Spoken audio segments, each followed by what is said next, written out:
Decision podcasts by the New York Prosecutors Training Institute are made possible by VoicePods. Convert your text to voice at voicepods.com. Read this decision at NYPTI Law. www.nypti.org/law. People v. Mouhamed Thiam, decided October 29, 2019. Memorandum. The order of the appellate term should be affirmed. Even if the accusatory instrument properly sets out a lower-grade offense, a defendant's challenge to a conviction based on the jurisdictional deficiency of a higher-grade crime of a multi-count complaint is not waived by the defendant's guilty plea. The appellate term properly reversed the judgment of conviction and sentence on the ground that it was jurisdictionally defective as to the crime of which defendant was actually convicted. De Fiori, Chief Judge, concurring. The issue presented by this appeal is whether a local court has the authority to accept a guilty plea to a jurisdictionally defective top count of a multi-count misdemeanor accusatory instrument wherein counts of lesser-grade offenses are sufficiently pleaded. I would hold that it does not. On June 24, 2016, defendant was charged by a 3-count misdemeanor accusatory instrument with criminal possession of a controlled substance in the 7th degree, criminal possession of marijuana in the 5th degree and unlawful possession of marijuana.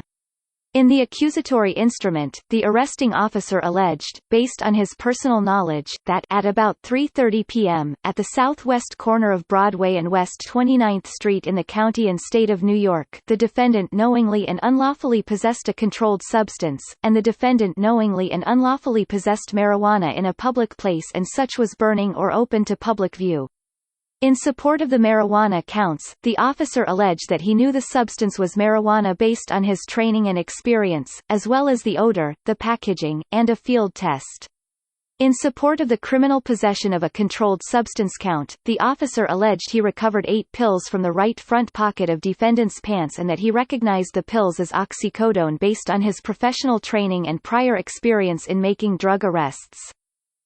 At defendant's arraignment in criminal court, defense counsel stated that he thought the accusatory instrument was facially deficient because there were insufficient facts alleging that the marijuana crime occurred in a public place and an insufficient basis for the officer's conclusion that the pills he seized were oxycodone. Defense counsel, nonetheless, did not move to dismiss the accusatory instrument or any count therein pursuant to CPL 170.30 or CPL 170.35. Rather, counsel asked the court to consider a sentence of time served. The court then inquired, despite the allegation that defendant was at the southwest corner of Broadway and West 29th Street, whether the people were going to move to amend the complaint to state that the specified location was a public sidewalk. They responded that they could not amend the factual portion of the complaint without the verification of the deponent, i.e., the arresting officer. After the court indicated its willingness to impose a sentence of time served, defendant waived his right to prosecution by information and pleaded guilty to the top count of the accusatory instrument, the A misdemeanor of criminal possession of a controlled substance in the 7th degree, and the sentence of time served was imposed.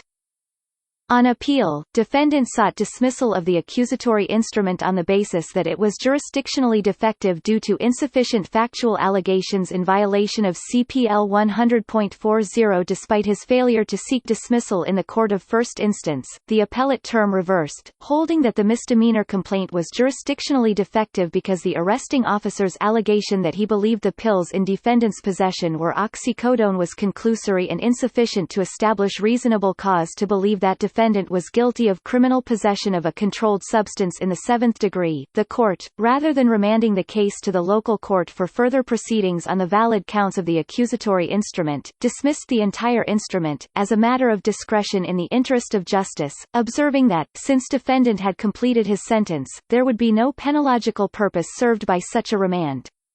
A judge of this court granted the people leave to appeal. 2.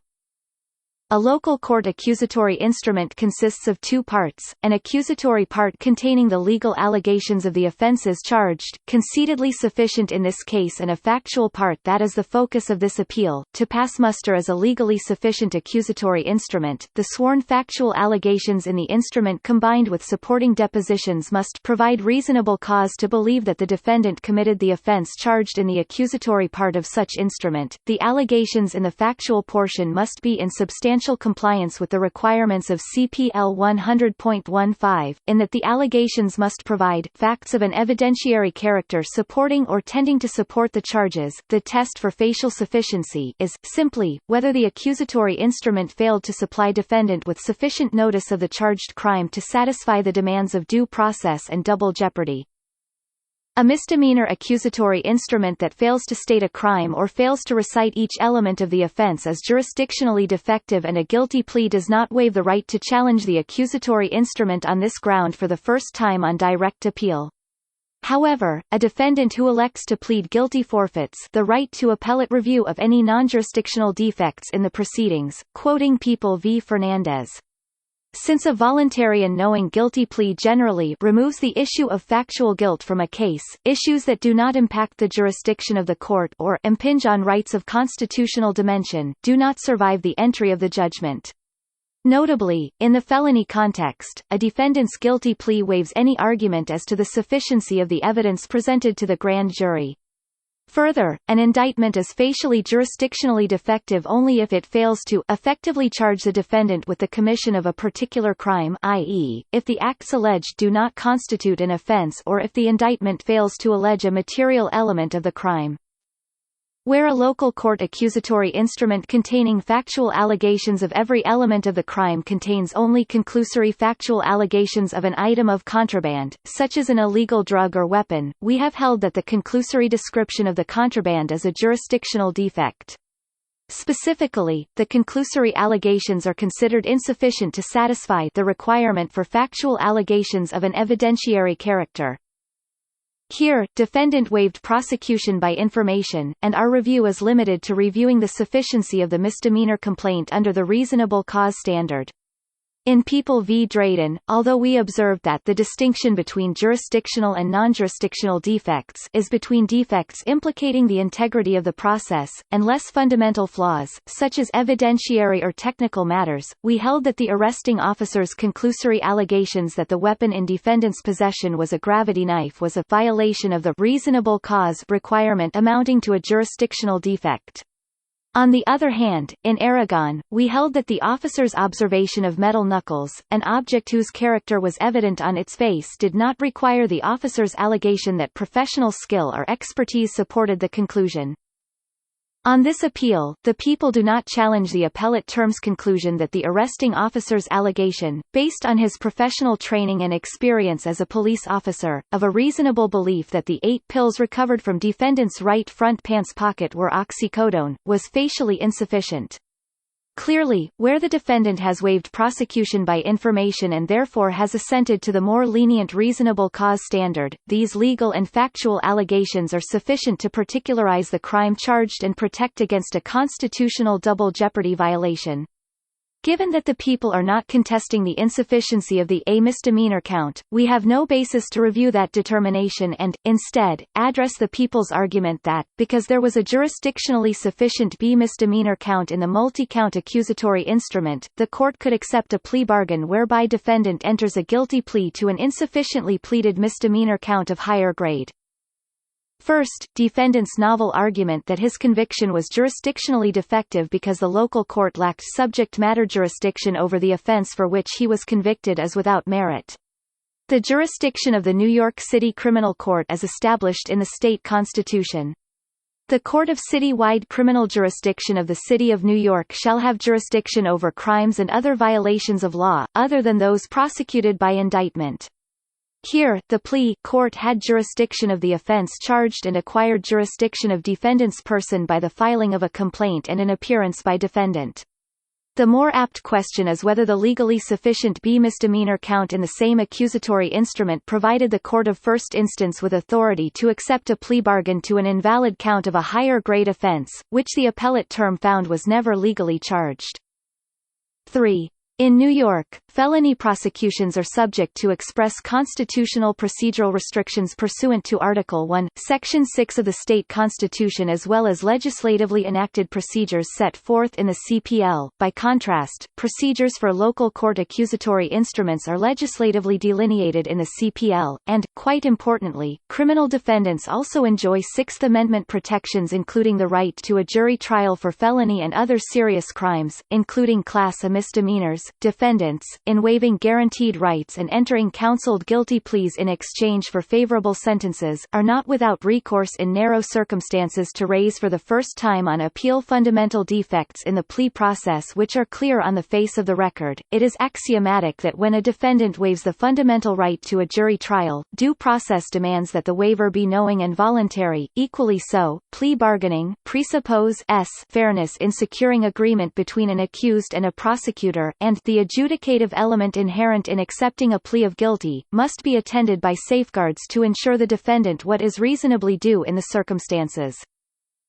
Plea bargain agreements have defined parameters. The court provides a check on the plea process, ensuring the balance between the interests of the defendant and the government, as well as preventing inequity that may arise through abuse of the process. Limitations created by the legislature to essentially curb certain reduced plea bargain agreements to indictments are set forth in CPL 220.10. Under that statute, for a multi-count indictment, a defendant can plead guilty to the entire indictment, a particular count or counts, or, with the permission of the court and the consent of the people, a lesser-included offense of a charged offense in a particular count. 4. These statutory requirements are applicable to the extent that they can be so applied to guilty pleas to misdemeanor informations and complaints. In Kaiser, we held that, where there was a jurisdictionally sufficient accusatory instrument, a claim of error based on a guilty plea in violation of CPL 220.10 to a crime that is of a lesser grade, but not a lesser-included offense of a crime charged in the accusatory instrument, was forfeited by the guilty plea. Such a reduced plea bargain poses no constitutional impediment and presents no statutory noncompliance rising to the level of a jurisdictional defect. Unlike the present case, in Kaiser, the plea bargain allowed defendant to plead guilty in satisfaction of a jurisdictionally sufficient count and to an offense that was of a lesser grade than the valid count in the accusatory instrument. Under these circumstances, although the defendant in Kaiser pleaded guilty to a crime that was never legally or factually pleaded pursuant to Corporal 100.40 or 100.15 in the instrument, there was no fundamental defect in the process,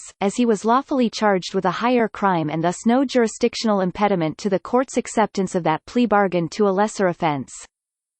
Significantly, People v. Hightower presented the same fundamental defect that we now address. As relevant here, the defendant in Hightower was charged by local court accusatory instrument with the A misdemeanor of petty larceny and the B misdemeanor of unauthorized sale of certain transportation services. He pleaded guilty to the petty larceny count in satisfaction of all charges. We held that the accusatory instrument was jurisdictionally defective as to the crime of which defendant was actually convicted, petty larceny, in that it was not properly pleaded pursuant to CPL 100.40 or 100.15 because it failed to provide reasonable cause to believe defendant committed that offense, although we specifically concluded that the factual allegations in a separate count of the information were sufficient to provide reasonable cause to believe the defendant committed the lesser B misdemeanor. We reversed the conviction and dismissed the accusatory instrument.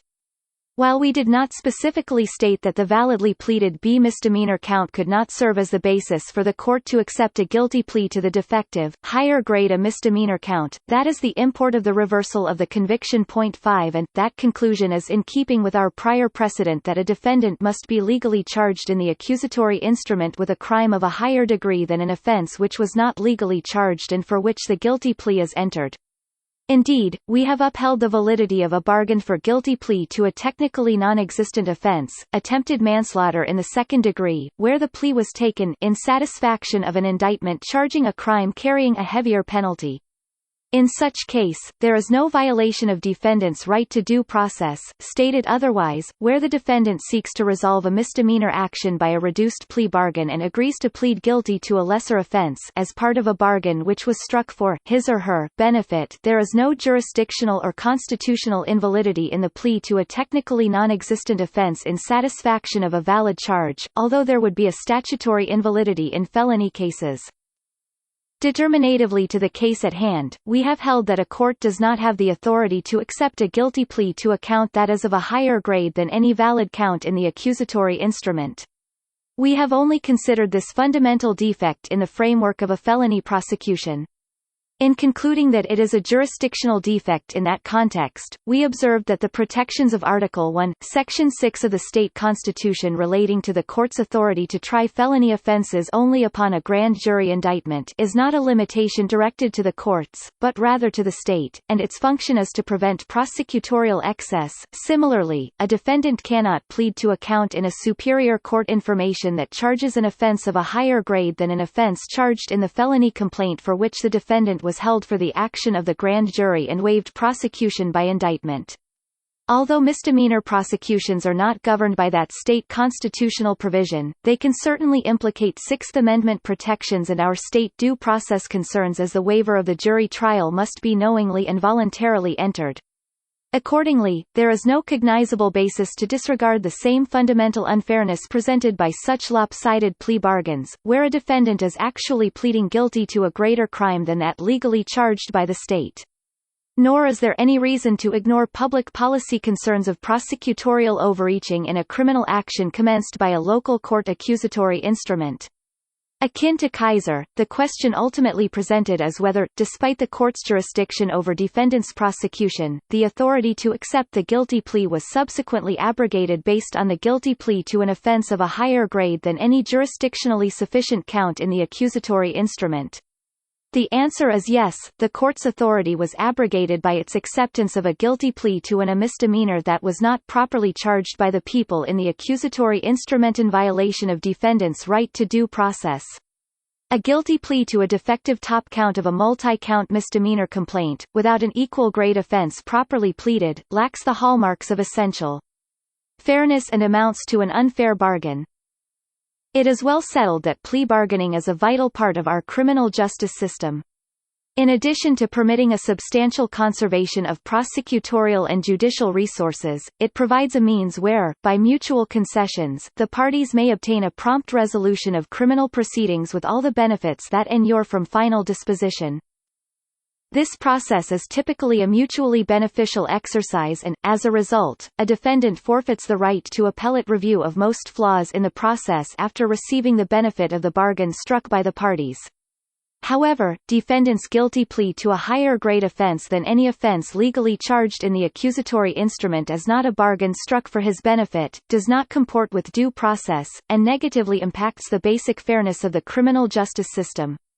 In short, it is a fundamental flaw in the process, as defendant waived his guaranteed rights, including the right to a jury trial, and was convicted of a misdemeanor despite the fact that he was not legally charged with such a serious crime.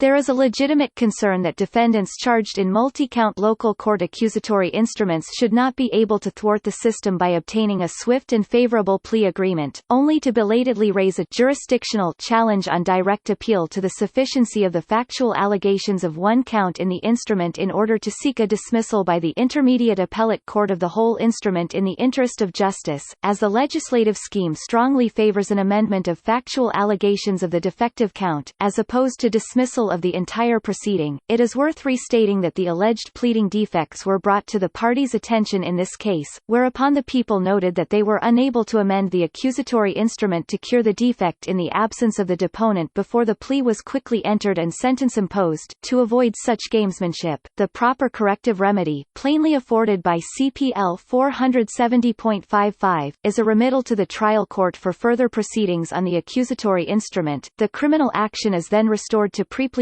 status and, in so doing, the people may have the opportunity to properly replead the defective count. Nonetheless, we must acknowledge that the plea bargaining process so integral to our system has both federal and state constitutional safeguards to protect a defendant who is waiving guaranteed rights and must be fundamentally fair. A judge, a prosecutor and a defendant cannot by agreement restructure substantive law to fit their notion of what is more appropriate in a particular case. The requirement of providing a properly pleaded accusatory instrument rests with the people, and it is not an undue burden to ensure that a plea bargain does not entail a conviction for a crime of a grade offense higher than one sufficiently charged in the local court accusatory instrument. Fahy, J. Concurring. A challenge to the sufficiency of an accusatory instrument under CPL 100.40 survives a guilty plea in certain narrow circumstances delineated in our precedents. We have characterized such circumstances as involving a jurisdictional defect in the instrument. In doing so, we have invoked a court's jurisdiction over the offense of which the defendant has been convicted, not its jurisdiction over the defendant's person. This appeal poses the question whether, as the people maintain, a conceded jurisdictional defect in a charge contained in a misdemeanor complaint is cured by the fact that a separate charge in the same complaint is jurisdictionally sound. Because the people's contention lacks merit, I vote to affirm the order of the appellate term. I take no position on the question whether a due process challenge to defendant's plea based on the plea bargaining statute CPL 220.10 would have survived his plea. This issue was not raised by either party at the appellate term, and the parties in their briefs before this court focus on a different jurisdictional question, whether a facial sufficiency challenge under CPL 100.40 survives the plea. Nevertheless, the dissent and the concurring opinion of the Chief Judge Address Corporal 220.10.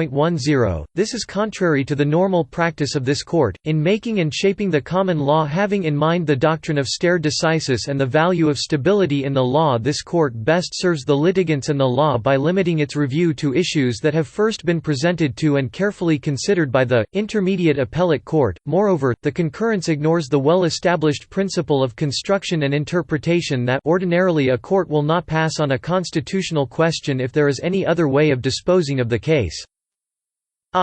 Defendant was charged in a misdemeanor complaint with criminal possession of a controlled substance in the 7th degree, criminal possession of marijuana in the 5th degree, and unlawful possession of marijuana. The controlled substance charge is a Class A misdemeanor, while the criminal possession of marijuana and unlawful possession of marijuana charges are, respectively, a Class B misdemeanor and a violation. The arresting officer alleged in the misdemeanor complaint that he had observed defendant on a particular corner of two specified streets in Midtown Manhattan, holding marijuana in a public place and open to public view. A field test confirmed that the material was marijuana. With respect to the controlled substance count, the arresting officer wrote in the complaint that he had recovered 8 pills from defendant's person and that he knew that the pills were oxycodone based on his professional training as a police officer in the identification of drugs, and his prior experience as a police officer making drug arrests. The complaint made no reference to any test performed on the pills to verify the substance, and did not describe their outward appearance in any way. At arraignment in criminal court, defense counsel orally challenged both misdemeanor charges as facially insufficient. When the court offered a sentence of time served, however, defendant waived his rights to a formal allocution and to prosecution by information and pleaded guilty to the controlled substance charge in exchange for the offered sentence.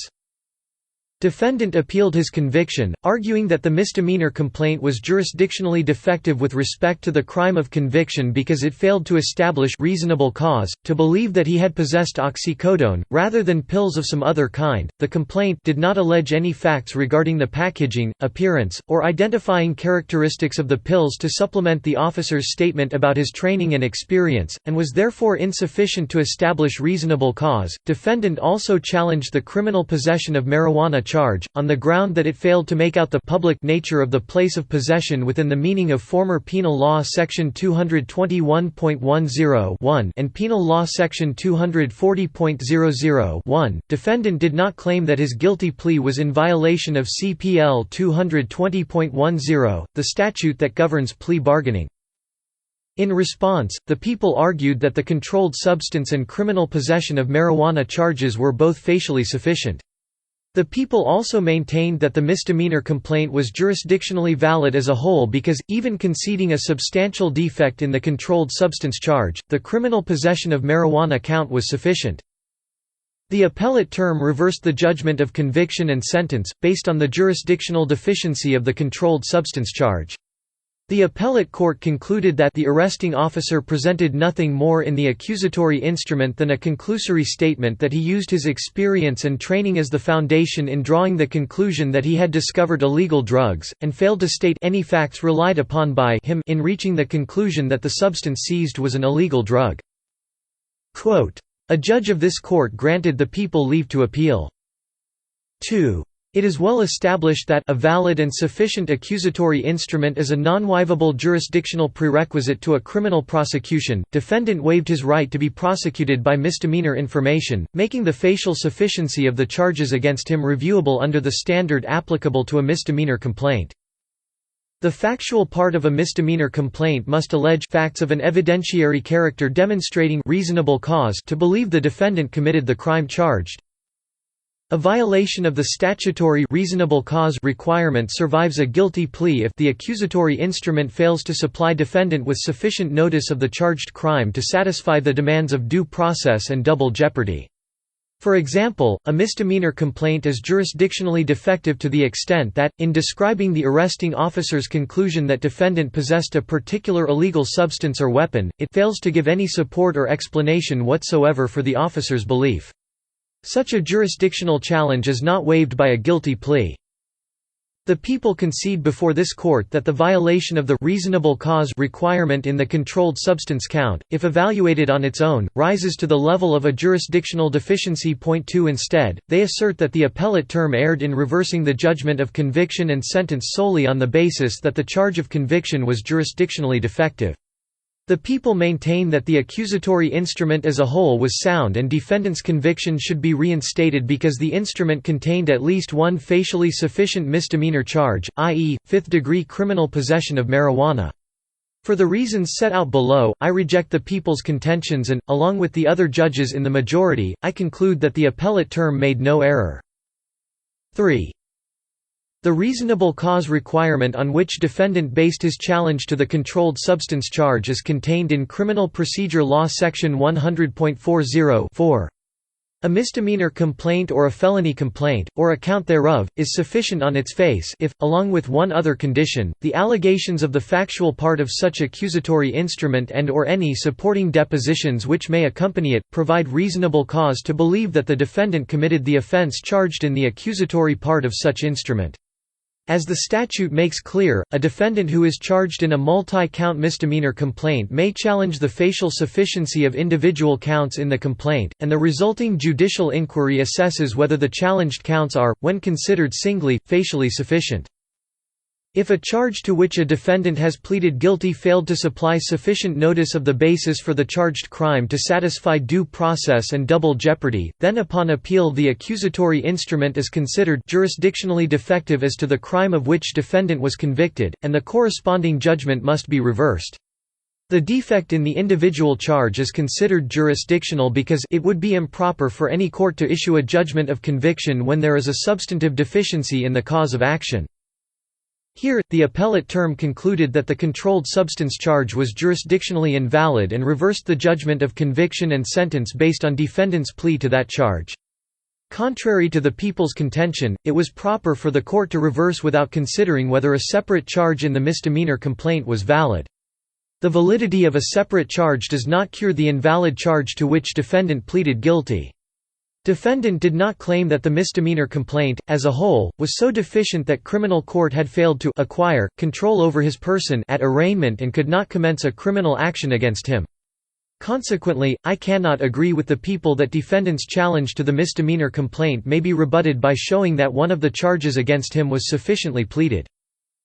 The people rely on People v. Kaiser, in which this court held that no jurisdictional defect occurs when a defendant charged by misdemeanor complaint pleads guilty to a lesser crime that is neither charged in the complaint nor included as a lesser included offense for purposes of plea bargaining. The people would have us infer from Kaiser that a guilty plea is not void simply because the charge to which a defendant pleads guilty is jurisdictionally defective. Kaiser does not stand for this proposition. Unlike the defendant in the present case, defendant Kaiser raised no jurisdictional challenge under CPL 100.40 to the misdemeanor complaint by which he was charged, but rather challenged his guilty plea pursuant to CPL 220.10, asserting that criminal court had no authority to accept his plea. 3 Whereas the present appeal involves a challenge to the validity of the charges in a complaint, in Kaiser there was no dispute that the complaint was valid, and the court framed the issue as whether criminal court's jurisdiction, validly established, was subsequently abrogated by acceptance of a guilty plea to a lesser offense not charged in the complaint. In rejecting Kaiser's argument, the court analyzed whether any statutory noncompliance in the guilty plea pursuant to Corporal 220.10 would rise to the level of a jurisdictional defect. This inquiry is not instructive with respect to the question whether facial insufficiency in a misdemeanor complaint under CPL 100.40 rises to the level of a jurisdictional defect. There is a significant difference between challenging the facial sufficiency of an accusatory instrument and attacking the validity of plea bargaining. When a defendant pleads guilty to a jurisdictionally defective charge in a misdemeanor complaint, the judgment of conviction and sentence is void. By contrast, a defendant who pleads guilty to an uncharged crime is not pleading guilty to a jurisdictionally defective instrument. The people also cite People ex rel. Ortiz v. Commissioner of NY City Department of Correction, for the proposition that an accusatory instrument is jurisdictionally valid if at least one charge is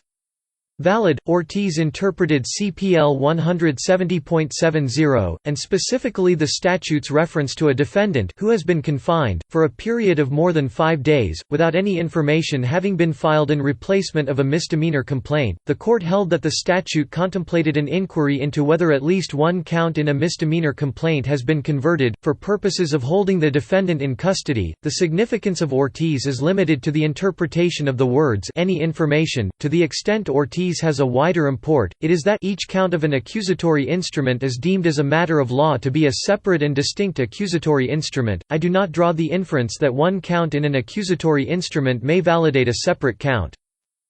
A conviction by guilty plea may be challenged, notwithstanding the plea, if the charge to which the defendant pleaded guilty was jurisdictionally defective.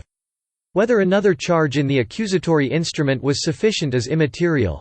Consequently, the appellate term properly reversed the judgment of conviction and sentence upon its ruling that the charge to which defendant pleaded guilty was jurisdictionally defective. IV.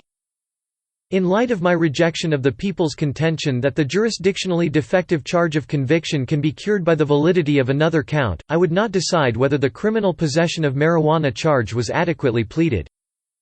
Order affirmed. In a memorandum, Chief Judge DeFiore and Judges Rivera, Fahy and Wilson concur. Chief Judge DeFiore in a concurring opinion in which Judge Wilson concurs and Judge Fahy in a concurring opinion in which Judge Rivera concurs. Judge Stein dissents in an opinion in which Judges Garcia and Feynman concur. Decision podcasts by the New York Prosecutors Training Institute are made possible by VoicePods. Convert your text to voice at voicepods.com. Read this decision at NYPT Law. www.nypti.org/law